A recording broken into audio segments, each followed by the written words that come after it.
হর হর মহাদেব। নমস্কার বন্ধুরা, আশা করছি ঈশ্বরের কৃপায় তোমরা ভালোই আছো। আজ নবরাত্রির সপ্তম দিনে মা কালরাত্রির কথা বিস্তারিতভাবে জেনে নেব। আসুন ভিডিওটি শুরু করা যাক। স্কিপ না করে ভিডিওটি পুরো দেখার অনুরোধ করছি।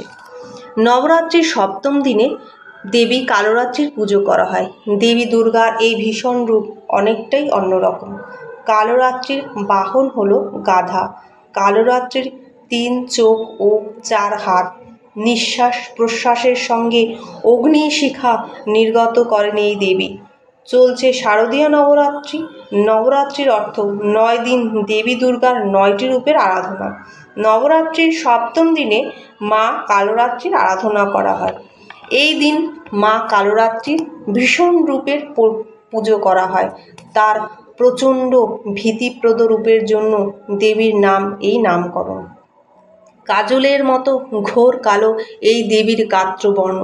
পুরাণ অনুসারে 2 রাক্ষস শুম্ভ ও নিশুম্ভ এবং তাদের দৈত্য সেনাকে দেখে অত্যন্ত ক্রুদ্ধ হয়ে ওঠেন দেবী দুর্গা। তখন এই ভয়ানক রূপ ধারণ করেন তিনি। দেবীর কালরাত্রি 4টি হাত, ওপরের ডান হাতে আশীর্বাদ, নিচের ডান হাতে অভয় মুদ্রা, বাম দিকে ওপরের হাতে খড়গ এবং নিচের বাম হাতে রয়েছে লোহার কাঁটা। দেবী ত্রিনয়নী এবং তার চোখগুলো গোলাকার। দেবী কালরাত্রির চুল খোলা এবং গলায় বজ্রের মালা। এই দেবী গাধার উপর আসীন এবং তার নিঃশ্বাস প্রশ্বাসের ভয়ঙ্কর অগ্নিশিখা নির্গত হয়। কালরাত্রির রূপ ভয়ঙ্কর হলেও তিনি শুভ ফলের দেবী, তাই তার নাম শুভঙ্করীও বলা হয়। এই মায়ের পুজো করলে হিন্দু শাস্ত্র অনুসারে যে বলা হয়েছে যে কালরাত্রির পুজো করলে কি হয়, হিন্দু ধর্ম অনুসারে কালরাত্রির দুষ্টের দমন করেন, গ্রহের বাধা দূর করেন এবং ভক্তদের আগুন, জল, জন্তু, জানোয়ার, শত্রু ও রাত্রি ভয় থেকে মুক্ত করেন। ভক্তেরা বিশ্বাস করেন যে তিনি কালরাত্রির উপাসক। তাকে স্মরণ করলেই দৈত্য, দানব, রাক্ষস, ভূত ও প্রেত পালিয়ে যায়। শাক্তশাস্ত্র অনুযায়ী এই দিন সাধকের মন সহস্র চক্রে অবস্থান করে। তার জন্য ব্রহ্মাণ্ডের সকল সিদ্ধির দ্বার অবতারিত হয়ে যায়। এই চক্রে অবস্থিত সাধকের মন সম্পূর্ণভাবে মাতা কালরাত্রির স্বরূপে অবস্থান করে। তার সাক্ষাৎ পেলে সাধক মহাপুণ্যের ভাগী হন। তার সমস্ত পাপ ও বাধাবিঘ্ন নাশ হয়ে যায় এবং তিনি অক্ষয় পুণ্য লাভ করে।